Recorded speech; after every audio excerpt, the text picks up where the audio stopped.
Well, welcome back to the OVC Media Day. We're live in Evansville, Indiana at the Doubletree Hotel right across the street from the Ford Center, where Brian Barone's SIUE Cougars won the tournament championship last spring. That doesn't get old to talk about, does it? No, it's not. It's fine.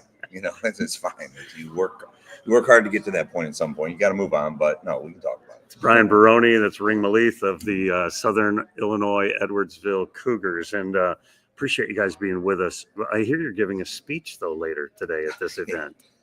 Thank you for reminding me. I'm gonna might get on ChatGPT really quick for it. Don't do that. Don't do it. No, but yeah. We'll just talk about how the city's really embraced this, and every year they've done a really good job of kind of adding to the experience at the tournament each year. So we're pretty lucky to be part of it. There's no doubt about that. Ring, I've been asking players, I always want to know this. Why do you wear the number you wear?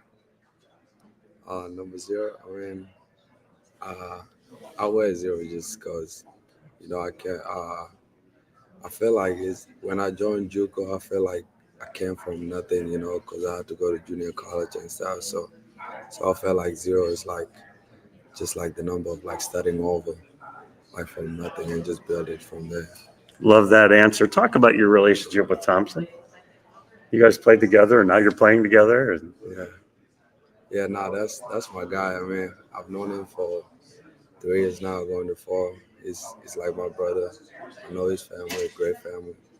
So yeah, we really now close. We see each other as brothers. Right? I love that. Coming off the championship, Brian, we've talked about this. But it's awesome, great. We're celebrating. Now we have to move on and build forward. What's that building been like this off season and now into the regular part of your practices? Yeah, it's it's nonstop. It just with the way the rules are and things now, you feel bad for the coaches' families because you kind of you get done with your season and you're on to the next thing to build the team. And for us, it's nice because we have a lot of retention. We have a lot of guys that believe in one another, like Ring just talked about. They view each other as brothers. So that was nice. And now we're just different. It's a different team. It's a different kind of different guys need to be leaders. Just trying to learn each other. And we know it's going to be a long process because of our historical retention. When you lose guys that have been with you for 5 years, multiple years in a row, you just got to get that next group's got to kind of step up, and it's been fun. There's no doubt about that, and it's kind of the next step that you got to do, right? We get to do it again. What's the personality of this team like? Meaning, Ray was such a big part of the team a year ago, the unquestioned guy on the court that was kind of leading. How does that leadership role change, and what's the personality of this team? I mean, it definitely changed, losing Ray just because he was such a good leader and, he controlled everything on the court and off the court. But by just being with him, he taught me a lot of things. So we just really just trying to continue, what he taught me and just continue to guide the new guys and still be the same culture and just introduce that. What is that? What kind of leadership responsibility does that put on you? I mean, just bring the guys in with me, teach them how to be a good teammate, how to be. It's at the end of the day, it's bigger than basketball, but we're all there for basketball. So just teach them to be great people in life, in life, and a good teammate, be good at basketball, and just go out there, have fun, and. I like it.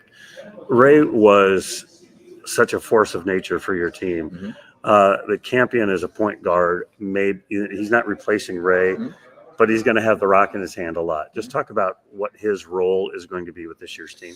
Yeah, I mean, there's no doubt. I mean, Ray was special. He still is special. He's doing great things overseas. He's always going to be part of our, DNA. I have no problem kind of acknowledging that. And then you have a guy like Jack coming in that has produced in this league. He's about a 3-to-1 assist turnover ratio historically. They always give us fits. I asked our guys, when he was, deciding to make a change, I went to our guys first and said, "What do you guys think about him?" And they were all lit up. And to me, when you have respect of a peer, um, and I just was frustrated by him, right? And I'm excited to try to, Stan does a good job too. That's the other thing. You respect where he came from. That's very important. Mhm. It's unique how you do it now.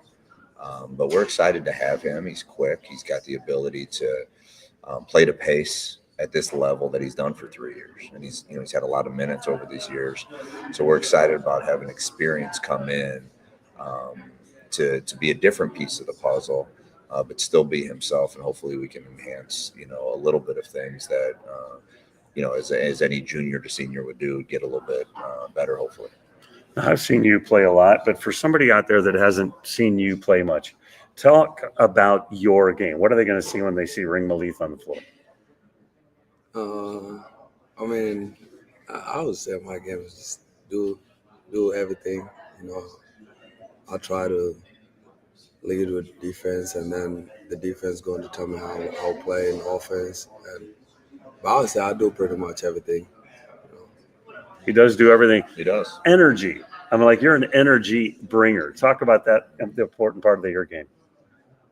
Yeah, I just go out there and try to play as hard as I can. Just bring the energy, and I hate losing, so I'm always gonna bring that energy, no matter what it is. That's something I'll never lose. And you haven't lost a lot of games. I mean, junior college, you almost never lost. Last year, you had a great year. Yeah. It's just that fight in me, just whatever it takes to win the game, I'm willing to do it. Okay, let me ask you a different question.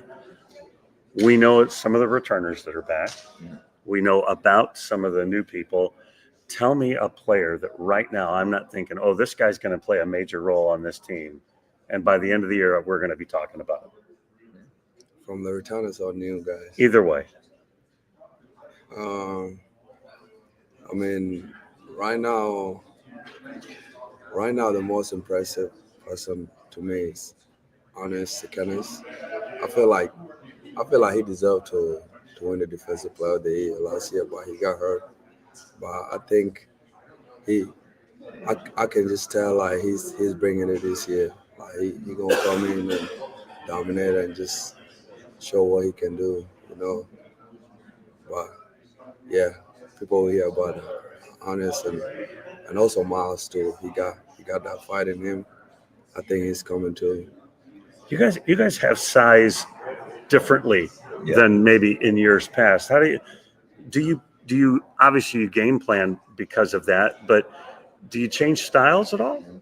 I think you have to think about it a little bit. We could go bigger. Mm-hmm. You got Arnie, you got Kyle, you got Ring. He could be the two. You got Miles, you Mm-hmm. got Baker, who was out last year. Joe Valerie, who was out last year. They all got size.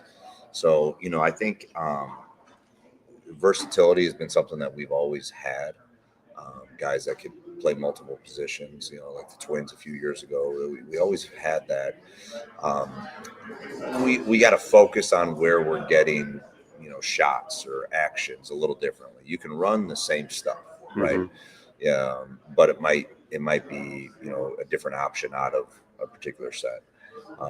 Or any continuity, you might go a little bit more high-low, right? If you have size, or you might look to get inside. You have more split screen action, so we can be who we are while we continue to find what we're strongest at with this particular group. After winning last year, and as the season went on, you guys are winning games, and you're in the hunt for the championship. Your home court became a real home court advantage. Yeah. Talk about that a little bit. Over the years, there was a picture of you, right towards the end of the season of one of our guys that followed us. His name was Jay Flicks. He kind of follows us around and does great video work. And it was a picture of, I think it was Ray. And then from the same angle, there was no one in the background. And then 4 years later, it was sold out. And it was a community thing. It was a thing that people wanted, because these guys, whether they're the Children's Hospital, whether they're helping set up for St. Boniface Fest, if they're reading books, handing out popsicles at the local softball game. There's a connection to the community where I felt that as the most important thing. I know I'm kind of jumping around. I thought you lose to SEMO. SEMO wins on our court. All right, Brad does a great job. I have tons of respect for Brad. Frustrating losing at home. And the next game, and it was one of our best crowds, if not best crowd ever. Then the next game, more people came. Wow. And to me, that was like, wow, this is an us thing. This is us together right now. So I'll always remember walking out of the tunnel after going, wow, there's more people here after we played not very well. And they got us through to get us that second seed ultimately. What was it like cutting down nets just across the street? Can you describe that experience? Yeah, I mean, it was a great feeling for sure. Just exciting feeling, just the ups and downs we've been through the season, and then you like finally, man, we did it, and you just kind of sink all in. But it was amazing feeling, feeling better than that. No better feeling than that. I hope you get to do it more. Yeah. How do you feel like just the progress of this new team is? Yeah. Here we are in the middle of October. Yeah, I mean, no coach is like, hey, I'm ready to go. Right. Like, let's go play a game right now. But you also need to go play right now. That's the thing. We need to go.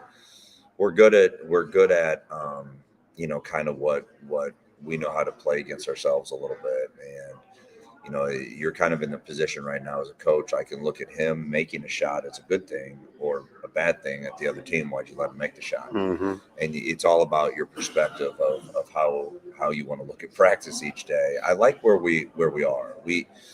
Again, you lost guys that had been with us in a particular position.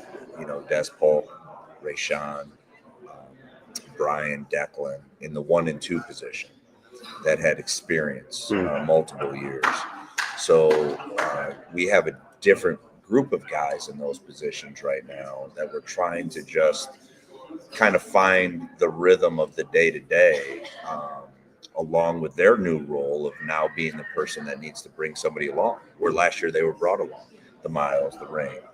Arnie's role is different now. So, this is the time of year where you probably think you need more time as a coach, but in reality, you need to, kind of go down that roller coaster right now, and you got to get hit in the face with, what we need to do next, and that's the start of the season. So we're ready to roll. What's it like to play for this guy? It's awesome. I mean, he's always gonna push you to be the best version of yourself, and one thing I like is just he cares more than he cares about you as a person more than just basketball, and that's what you really need, like from coach, So. Those are good words, right? Yeah, I'm sitting right next to him. I think what happens is you're able to do that. I'd like to think that I would like to do that as a person, anyways. But you're able to do that by the people you bring in. We were driving up here, and it was a 2.5-hour ride that didn't have the radio on. We're just talking, and he's pointing out things about my daughter of like, hey, Ava's kind of quiet. This one particular time when we were at another house, she was really talkative, but Gianna's the one that's always talkative. And I'm like, wow, you like really care. You care about us. You care about my family. And he doesn't even know he did that. But it's easy to care when you have the right kind of people around. My mom and dad, I think, tried to raise me halfway right. But it's very important to bring the right kind of person around. And, as much as I trick him into acting like I care about him. He makes it pretty darn easy because he's a good person, and we have a good group of guys that I think care about each other a lot, and that's why they go out there every day collectively. It's not always perfect, but collectively, you walk in that locker room after a good or tough practice, and you hear laughter, you hear togetherness, and that's at the end of the day, that's what you need this time of year. There's no doubt about that. How close are you to knowing? These are my 5, or these are my 8, or whatever that number. That's funny. We were just, we were talking about that on the way. The exact thing. We're close to your 8 or 9. But again, what you need with so many new guys in particular positions, you need to go against somebody to see how they're going to react in a game, right? You need to go against somebody to see, like, certain guys know, okay, I know what CJ's going to do on this ball screen, so I can get him frustrated. I can cheat. Yeah, I can cheat. Yeah, Yep. yeah, we're chat GPTing all over the court right now. But so you have an idea, but I do like our depth. I really do think that we have a lot of guys that are very capable. We're talking a lot about sacrifice right now. It's not about who's going to play, who's not going to play, but it's who's given the opportunity to give. I want him to give the minutes to somebody. At the end of the year, we talk about it a lot. But we had Rayshon Taylor and Des Polk sitting on the bench for about 4 or 5 minutes in a huge stretch where he made some big plays. But Jordan Pickett and Declan Dillon were out there, and I was going to put those two guys back in, and Ray and Des wouldn't get off the bench. They literally said, no, leave them in, let them bring it. And they were giving minutes away. And I think that's where that level of sacrifice is. It's not about taking minutes. It's about, I'm going to sell out to do everything I can. So when it's my time to give someone else an opportunity, they're going to go do the same for me. That's what we got to find right now. And I think we will. It's just going to take some time. And is Declan back as a coach? He's Coach Dillon now, right? Yeah. He's it's always great. I'm like, I'll mess around a little bit. He's going to be a good coach. He's he's the guy that he's thrown himself into the laundry. He's thrown himself into picking up food, but he gets out there and works, rebounds and all that kind of stuff.